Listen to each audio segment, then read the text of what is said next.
Hi అందరికీ, ఎలా ఉన్నారు? మేము చాలా బాగున్నాం. యాక్చువల్లీ ఈరోజు ఈవినింగ్ వాక్ కోసమని మా ఇంటికి దగ్గరలో ఉన్న పార్క్ అయితే వచ్చేసాము. లోపలికి ఎంటర్ అవుతున్నాము. యాక్చువల్లీ మేమున్న ఏరియాలో చాలా నియర్ బై అయితే ఈ పార్క్ ఉంది. కానీ ఈ పార్క్ లోపల ఎంట్రీ తర్వాత చాలా స్పేషియస్గా ఉంది. చుట్టూ గ్రీనరీ చూడండి, చూసేయచ్చు మీరు కూడా. జనాలు ఎంతమంది వచ్చారో చాలా బాగా అనిపించింది. మా హస్బెండ్ అయితే తన ఈవినింగ్ వాక్ని ఈ పార్క్లో ఈరోజు పూర్తి చేశారు.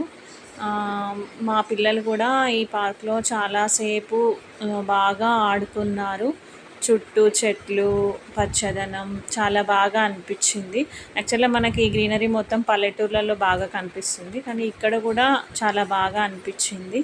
మీరు కూడా చూడొచ్చు, పచ్చని చెట్లు, చుట్టూ జనాలు, పిల్లలు ఎక్సర్సైజ్లు అన్నీ చేస్తా హ్యాపీగా ఈవినింగ్ వాక్ ఈ సమ్మర్లో చల్లగాలి అదంతా ఎంజాయ్ చేస్తారు చాలా బాగా. మా బాబాయ్ అయితే ఒక దగ్గర అస్సలు ఉండట్లేదు. వాళ్ళ నాన్న ఎక్కడ అని వాళ్ళ నాన్న వెనకాలనే పరిగెడుతూ ఉన్నాడు. చివరికి ఇక్కడ ఇద్దరు కలిసి ఆడుకున్నారు చాలాసేపు. చాలామంది పిల్లలు కూడా ఇక్కడ చాలా బాగా ఎంజాయ్ చేశారు. Please, thanks for watching. Please do like, share and subscribe.